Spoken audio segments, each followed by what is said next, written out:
wait to become heavenly people when you reach to the heavens, too late. Because in reality, we are heavenly people before we come into this world. Because we came from, not from Asfal Safilin, we came from a higher world that we were created in perfection.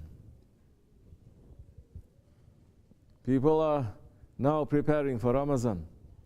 In the way of tariqat, it is too late now to prepare for Ramadan.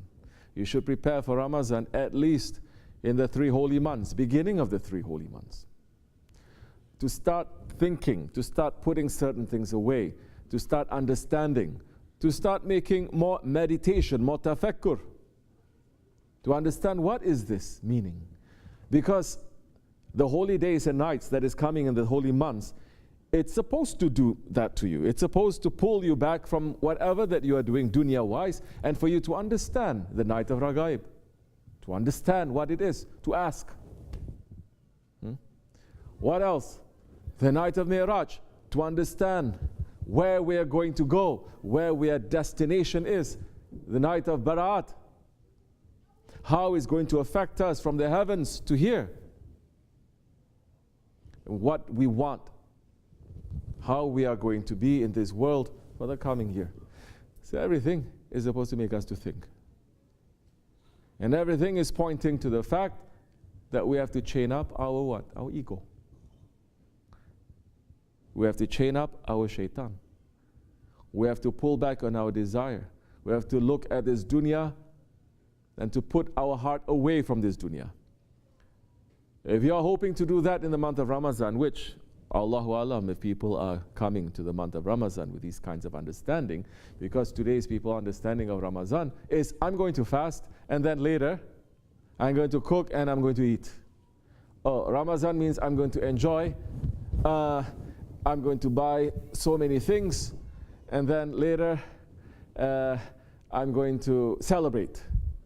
There is that part of Ramadan, yes, but for a believer, we're not looking at the dunya part of Ramadan. We're looking to the akhirat part of Ramadan. That Allah subhanahu wa ta'ala is saying, when you break your fast, you're so happy. The ego gets very happy because now finally you're eating. That happiness is just to give you a little bit of understanding when you meet me, Allah is saying, on Judgment Day. That happiness, there is just a little bit of taste for you to know. When you meet me on the Day of Judgment, then you understand that that is the time you're making the breaking of your fast. That is your iftar.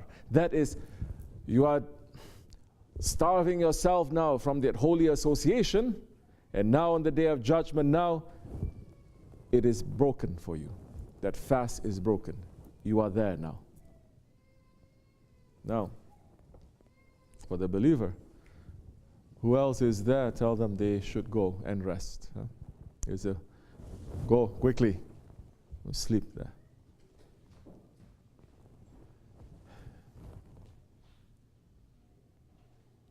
So now entering into the month of Ramadan, we should be prepared now, because the holy month's already making us to pull back, pull back, pull back. Now we are ready. Month of Ramadan, you are ready to do what it is, and the blessings are going to come. What are the blessings? If we say, what are the blessings today? So many people are going to take the blessings. Oh, I got this job, a big blessing. I got this money, big blessing. I have this. Everything is related to your desires and to the world again. Yes, if Allah gives you, it is a blessing. But there is a blessing that is beyond this world too. There's a blessing that you have to understand whether Allah is giving me this dunya or not. I'm not aiming for that, for my happiness. I'm aiming to be released from what is chaining me. What is chaining us? What is pulling ourselves back? This is when you are understanding my ego chaining me. One chain here. My nafs chaining me. Shaitan putting one lock here. Dunya one. My desires one. I'm chaining. Now, I'm understanding what these chains are. in the months, the holy nights and holy days, making me to understand, think a little bit more. Because these are holy times, they're not like regular times. Then you say, okay, only way that I can enjoy Ramadan, to get the freedom of my spirit in Ramadan, is when not only I break these chains, but now my shaitan will be chained, my ego will be chained. The dunya is going to be chained, my desires are going to be chained, and I'm going to be free. Free from that to have a taste of it in the month of Ramadan. How many are preparing to look at it that way? Yes. So many are saying, Ramadan now, it is to stay from food and drink. It is true. We have to. That is the level of Shariat. We have to keep that. But that is still at the animal level. It is the animal self that needs the food and the drink. Now, what does it mean now that you are going to starve your ego? You're going to starve your shaitan. Are we understanding what it is? So now, you're coming to Ramadan. Ramadan, eat. Eat. The meaning, celebrate. We did something, so we must celebrate. So how we celebrate? We clean everything up. Believers are saying we're not going to wait for Eid to clean everything up. We're going to clean it in the month of Ramadan. We're going to clean everything. We're going to make everything nice and clean so that the angels may come and visit us 24 hours, because now there's no shaitan.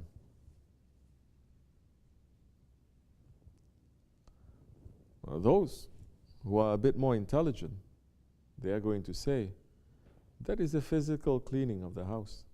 What about this house? This house, even if you scrub it with a Brillo, even if you clean, but if the heart is still dirty, if we are not understanding what is that dirtiness, then it is going to carry through holy days and holy nights, Eid or Bayram. It is still going to be there, but there is no preparation. There is no cleanliness. There is no fixing.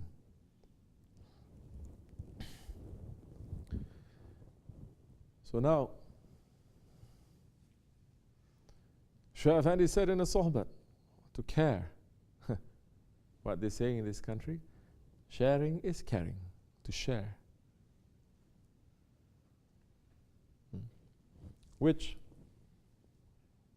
what we're going to say about that, sharing. What are you sharing? Everyone is very free sharing their problems. Whenever they have problems, they share. Anyone wants to listen, they share. Which is not Islamic. But when it comes to their happiness, like what we're saying, you're not sharing. Why? That is your happy face? You're not sharing. At least smile. Why is that?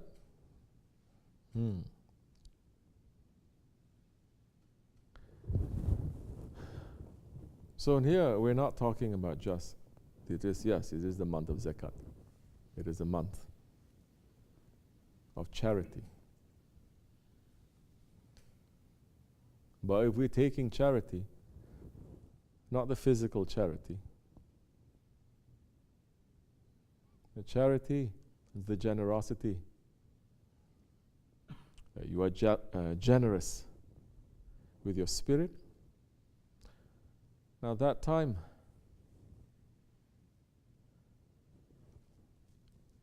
you are going to show the face of a happy servant,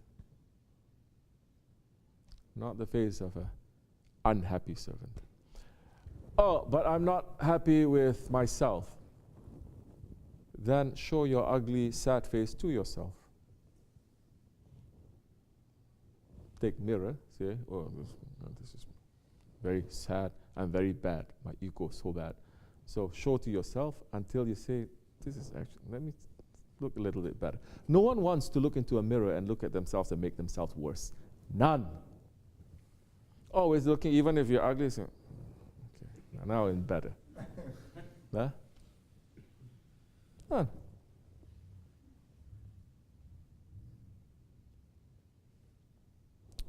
Are we looking at ourselves properly? How generous are we to show the happy face of a happy servant to Allah?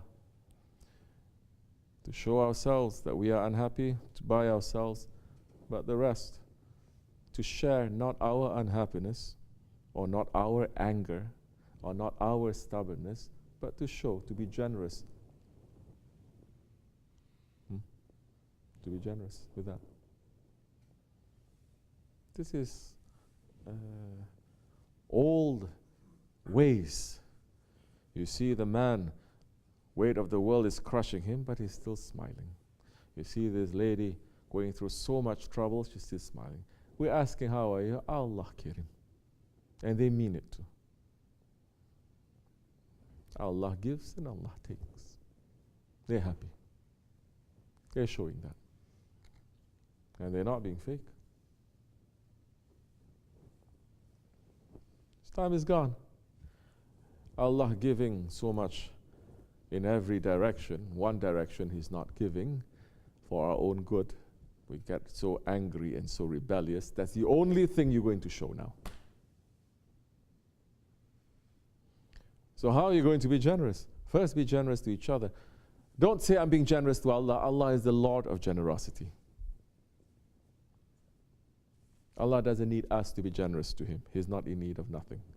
He's always saying, be generous to each other.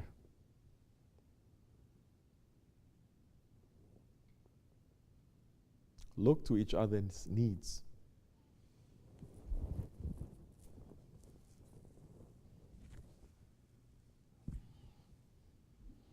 Maybe this one needs some words. Maybe this one just needs some boosting. Maybe this one needs a little pepper.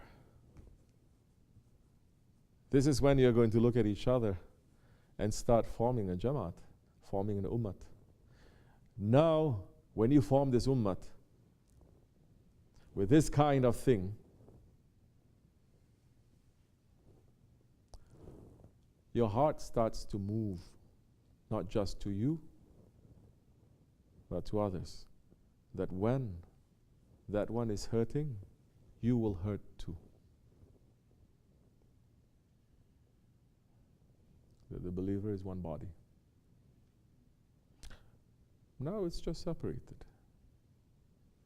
You feel very strong for yourself, you don't feel for nothing for no one. Should not be like that. Take this Ramadan, the caring, the sharing, the generosity. It is not about food. It is not about getting together, having good time. It is part of it, but that is not the point. If there is no food, if there is no good time, there is no Ramadan. The Prophet used to break his fast, alayhi salatu wasalam, and to have his dinner with one date. Eating that to break their fast, him and the Sahaba Kiram, eating one date, breaking their fast, and making the intention after that date to start the fast again. And they were the most happy ones to each other and to their Lord. They were not miserable. Where we learn this? Huh? Where we learn this? To be miserable when we are serving our Lord. Not from the prophets. Not from the Sahaba Kiram. Not from the awliya Allah. Yeah, we learn from other wrong ones.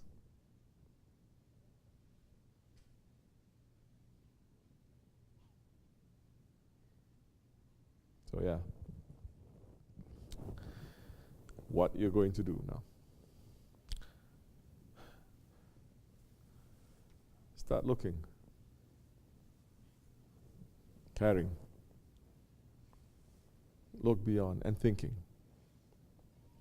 Everyone looks and thinks and cares for themselves. Very good. They're teaching us, especially. For yourself, you must. Then if you have, for your family, that's it. Not for community, not for the ummah. We're looking at neighbors and community and ummah not how West is putting it, according to how Allah and His Prophet ﷺ is putting it. Yes, it is a very high standard. But that standard was there for over 1,000 years. We just lost it. It is in us. We just forgot it. It has to be reminded to us.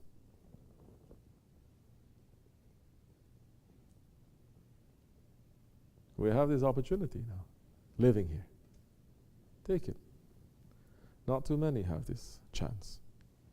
Now you're going to see, I cannot do this, but let me at least do this. I cannot do this, let me do this. But always you're going to say, what, I didn't do it. I'm not comfortable because I didn't do. I'm going to find something to do. This thing requires 10 things. I cannot do 10. Let me do 9. Let me do 5. Let me do 1.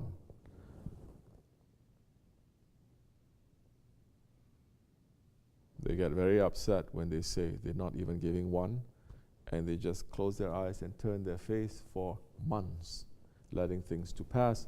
They're so caught up in their own thing and they're not watching it. That's when it's not good. No one is saying you should do everything. No one is saying you should do everything 100%.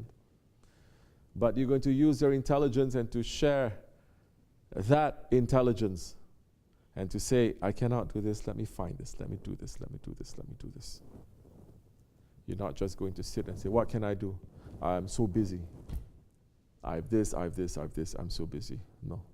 You think we are more busy than the Sahaba Kiram? That we are taking them to be our role models? You think we are more busy than what the awliya Allah are? Whatever we're busy with, prayer. Put your head down in sajda and give shukr. We're busy with the blessings of Allah. Allah could make us to be busy with the difficulties. He's not. Millions of people, they're busy with their difficulties. We're busy with the blessings. Still, we are complaining.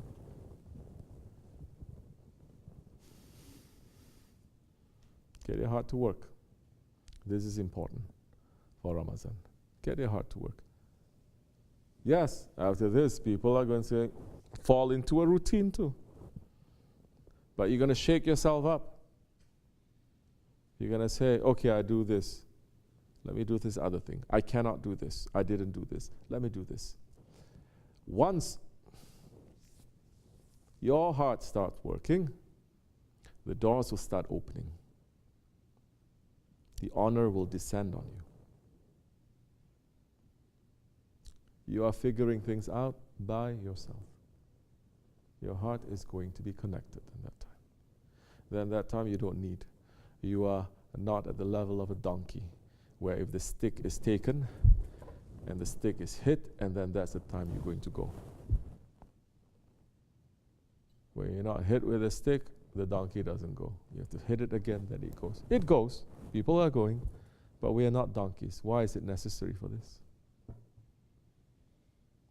And this is all good times. This is all blessings. This is not difficulty. Yeah. They teach a lot in this country especially, how to be spoiled. That the blessings, you are saying, oh, this is so difficult. May Allah wake us up for this Ramadan that is coming, to open our heart, to be less busy with our ego and with this dunya, and to be more busy with what is pleasing to Allah and His Prophet. Amen. To give us more energy and to give us more strength to run in that way. We're asking for forgiveness for all our shortcomings, for the sake of the holy ones, for the sake of Sahib al-Saif, inshallah. Al-Fatiha.